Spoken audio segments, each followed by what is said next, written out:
Hello my friends, let's start this video from the situation analysis of what is happening on the front lines. I took this map from Clement Molin, a French analyst or author. He monitors all of the media, all of the channels and publishes a very precise information as usual, with his personal perspective, the vision, how the situation unfolds. In this particular region, you may see the map of Ukraine here, it's the crossroad, I would say, between Dnipropetrovsk and Zaporizhia and Donetsk Oblast. Kamar direction, I call it, because the village of Kamar is, I would say, the biggest here. And we see that Ukraine has the initiative in counterattacks. Russia also tries to send more reinforcements, but they are in lack of the forces. Russia has concentrated their main units mostly in Konstantinovka, also Pokrovsk directions. They tried to counterattack in Lyman, but there Ukraine also took initiative. And Russia tries to move from Gulay-Pole, which is more to the south from here. But the last year Russia was really successful, so they took all of those territories that were very close to the river, and the forces were even spotted in Pokrovsk. Pokrovsk is right behind my image, so this is the biggest settlement more to the west from the front line, so there was the big threat the last year for Pokrovsk. But Ukraine, since February, managed to push Russians out from this settlement and from most of their previously taken positions. It was possible because Ukraine sent very capable brigades, like 79th Air Assault, 18th Air Assault, airborne divisions, and so on. So it played a great role, and in April-May, Ukraine was capable to liberate vast territory, more than 400 square kilometers of the previously Russian-captured lands. Yeah, of course, if any sort of the army is attacking or counterattacking, it has more of the losses. That's why Ukraine uses the infiltration tactics, however, it's not like the Russian one. Ukraine backups the small infantry groups with the help of FPV drones, surveillance drones. Russians sometimes also do it, but mostly they send infantry wave by wave, 2 soldiers after 2 soldiers. The backup is very limited for their side, and that's why 1 in 10 soldiers from the Russian army is reaching at least the front lines. For Ukraine, it's not working like that. Well, I'm not saying about all of the regiments, because there is the Skela regiment and they used the Russian tactics.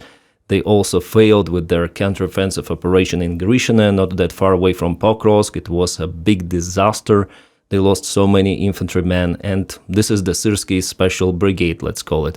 Luckily, Syrsky has been dismissed, but speaking about air assault regiments and brigades, they do take care about their soldiers, and for now, well, it's no longer profitable, I guess, to gain the ground as before in the summer conditions. I think that this summer Ukraine will not counterattack that much, but autumn time, late autumn, it's gonna be profitable for Ukraine. I think that the Kamar battle is imminent, and if Ukraine takes Kamar under control, we may speak about huge Russian territorial losses, because Kamar is the main hub center for the Russian infantry right now. If they lose the settlement, they would lose the control over the fortification, and for Ukraine, well, it's gonna be difficult. I see that there is the river over here, very close to Kamar, but the thing that the Ukrainian armed forces has already crossed the river from the northern side.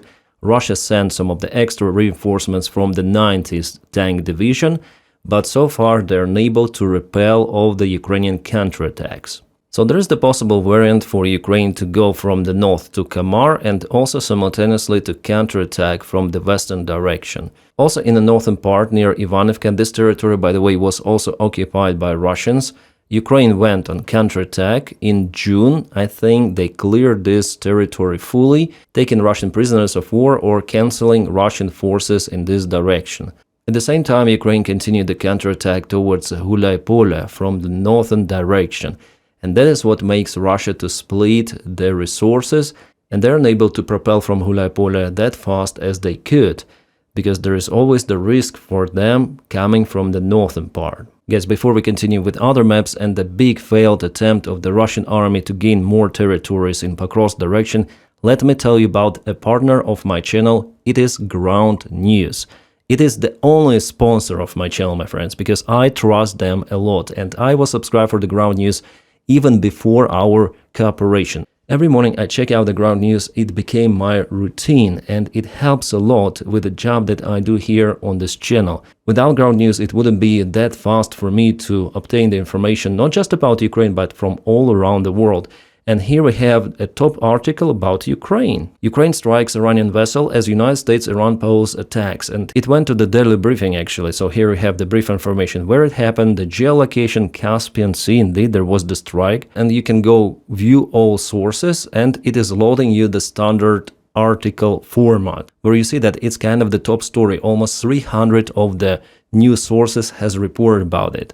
And you may check every of that news source by yourself. And before even clicking on the article, you see the factuality report, whether it's based on facts or not, so high factuality or very high, the ownership of the media, and the bias of the media, whether it leans left, right, or center. Well, usually I check at least 3 of the sources, one big media corporation, like for example BBC, that reports on this article, so I don't have the ad blocker here, and also smaller news, and I want to reach out for different opinions, what had happened there, because the news about a single event could be delivered in different way, especially if we speak about politics, conflicts, and so on. So Ground News really helps me with that. It's the best news aggregator on the market as for me.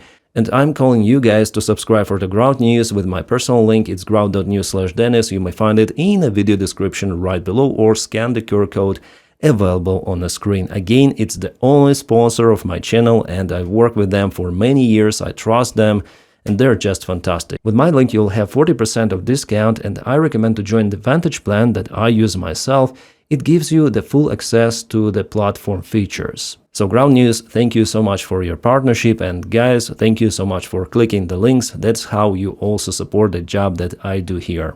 Alright guys, now let's go to the military map, the situation update in Pakros direction, or it's better to say already Dobrapilya direction, where Russia lost so many vehicles in their stupid attempt to get to Shakhove. By the way, they've occupied Shakhove before, they've lost it because of the Ukrainian counterattacks, and now they try to get it back, but it is not working. Even though they used drones, artillery, they tried to suppress Ukrainian positions even with aviation gliding bombs, but Ukraine fought back quite heavily, especially the first Azov Corps. So this attack of the Russian armed forces was completely dismantled. They lost several of the vehicles. It happened around 2 or 3 days ago. We just have more information about it. I already told about this attack on my channel, but this is definitely unprecedented. To send tanks without the hunger armor in 2026, this is stupid, really. They relied on the defense of Arena M in this mid-wave attack, and they thought that backup from artillery might help them. But Ukraine nailed down all of the artillery systems because Ukraine has surveillance drones. What is also very important that Russia used the modern types of the electronic warfare systems, but as we may see, they also did not help. However, Ukrainian soldiers, from what I know, they complained that several of the drones, after all, were jammed. But still, the number of unaffected drones were enough to stop every Russian vehicle. And I really like the report of Yaroslav Wolski. He is the Polish analyst of the Defense Channel, and he explains here everything with the map, how Russian forces went there, what kind of the resistance they face, and what was the general attempt of the Russian forces. Well, to go to Shakhove, but there is the presence of the Azov brigade, and not only, they dismantled several of the vehicles. So despite a 4-hour attack, the Russians were repelled, losing 3 engineering vehicles, 7 tanks, 6 BMPs, 47 light vehicles like all-terrain vehicles or UAZ vehicles, 2 MLRS, Tornado S and Grad systems, approximately 150 eliminated infantrymen.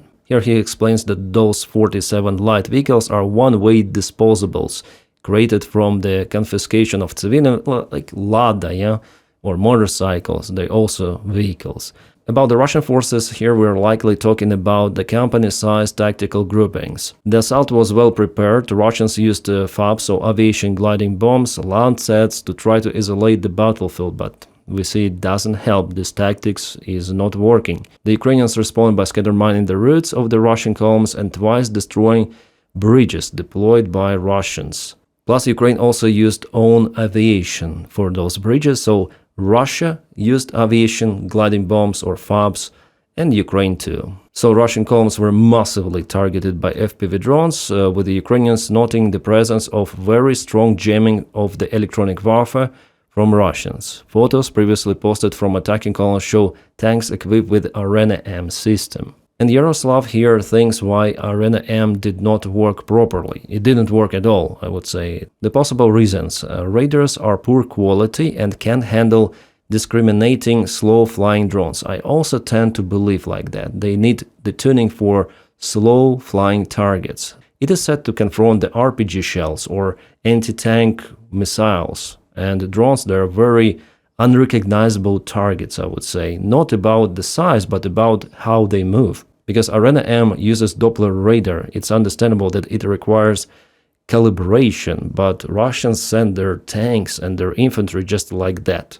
They were not sure whether Arena M is actually working against the drones. They didn't test it before during their military drills against the drones, but they sent live infantry. This is the most stupid thing. The other variants that Arena M radars were jammed by operating jammers on vehicles, so the system was inactive, so they could jam their own radars.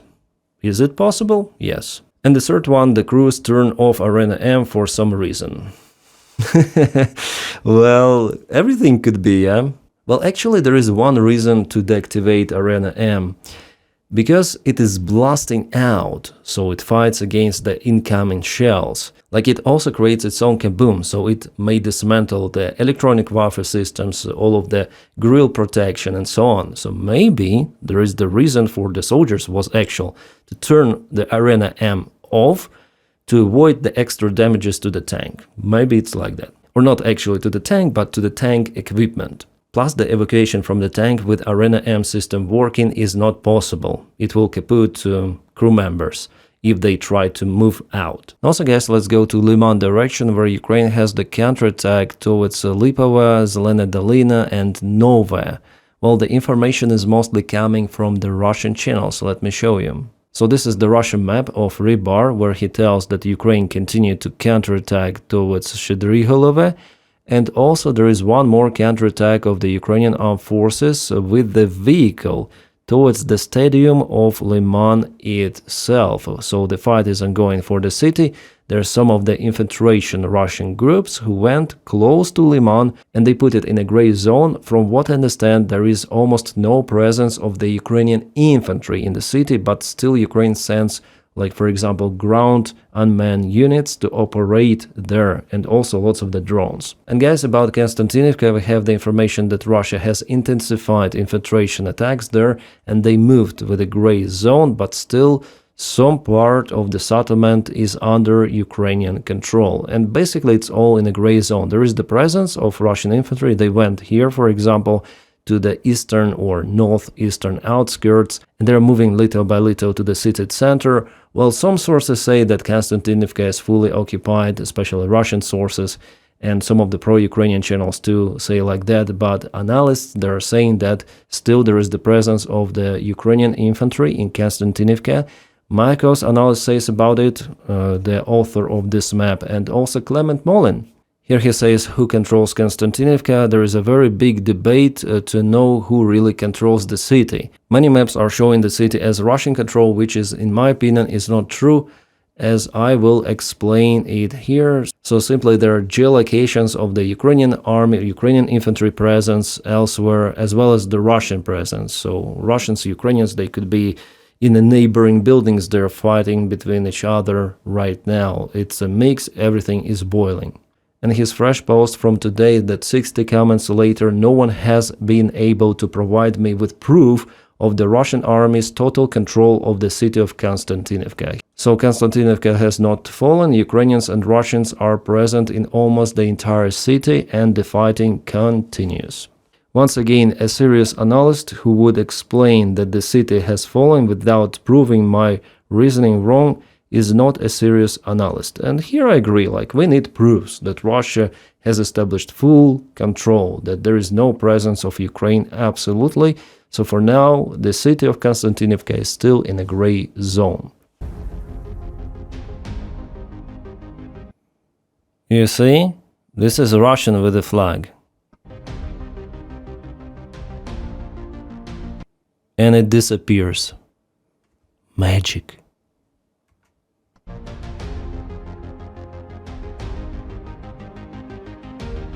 The Russians confirmed the presence in one of the villages, yeah, with a giant.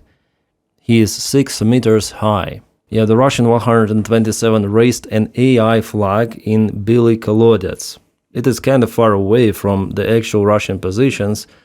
And this guy, well, they measured, yeah, those bushes 21.5 feet. So this guy should be like 6 meters tall. His one arm is almost like the width of the road here, which is used by the standard transport. So Russians are making an AI slope to confirm their positions. This is how they fight, but of course the report will go for Gerasimov, and he will put some of the new territorial gains on his imaginable map, and he presents all of that to Putin, and Putin believes that the Russian army is winning. Oh, interesting, Russia lost one of the commanders, Vadim Stermenko, call sign Stirlitz. Yeah, he was the commander of 201st Separate Rifle Regiment, Colonel. Wow, that's the huge loss. The regiment is part of the 7th Separate Motorized Rifle Brigade of the 3rd Combined Arms Army. Well, this guy's no more. And guys, just look at his face. He's like a stereotypical Russian from the Western movies, but it is real commander who was cancelled, kaputted or zeroed. And of course, he had lots of the medals, lots of the awards, and Russian channels also has confirmed their loss. And it seems like it happened in Zaporizhia direction, where Ukraine has an advantage. Ukrainian drones, they're also operating behind the front lines, so the Russian military command is not safe everywhere. A Russian military blogger fighter bomber confirmed the loss of the L-39, a Russian small training jet, which is widely used in the Russian military. So black and white image, forever flight brothers, it means that pilots are no more. And those pilots could fly also different jets like Sukhoi Su-35, Su-34, and just for some of the training purposes, training missions, they might fly L-39. Or those could be new pilots on the way to get their rating on the bigger jets. So the thing is not about this airplane, it is not that expensive, but in those pilots who will not perform their missions any longer. And for Russia to prepare even a single pilot, it takes so many years and lots of the investments. So it's the significant loss, I would say. And one more loss for the Russian military command, it was confirmed by the Russian news Kommersant. It was shared also by our media. So a strike on a Russian military base in occupied Kirillivka unalived Mikhail Ivanov, the head of the main radio frequency center of the Zaporizhia region, whatever it means. He was a high-ranking official at Roskomnadzor, responsible for internet censorship and blocking social media. So Russians should be grateful, I guess, in this case. Roskomnadzor clarified that Ivanov was a Russian military man who served in the Russian armed forces for over 20 years. And I guess his rank is major. There was a Ukrainian drone strike. And here's the example of the Dragon T. So it's the Ukrainian defense line. Russians try to penetrate it because Ukraine leaves the way out for those Russian soldiers. But the thing is that all of the roads are being controlled by Ukrainian drones, especially in those choke points. So Russians see that they may go almost freely, but it's the trap for them. They're being hit by Ukrainian drones. They also hit before defense lines and after defense lines, so it's the constant job done by Ukrainian armed forces and our drone army. Fantastic what they do. Lots of the supply vehicles are hit, all-terrain vehicles, UAZ, like UAZ is the most popular from what I see, because it may take lots of the cargo. Russians also try to find out the drones here, but it is useless. Yeah, I took it from Sternenko channel. He's our biggest drone volunteer. Alright, my friends, I'm gonna keep you updated, and now please check out the link for the ground news in the video description. It is a partner of the channel, and I use it all the time to obtain the information about the news coming from all around the world, especially from Ukraine, since it's the main topic of my job, my channel. It's my recommendation for you, an absolutely awesome platform. My friends, I wish you all a peaceful sky wherever you are, and have a great time.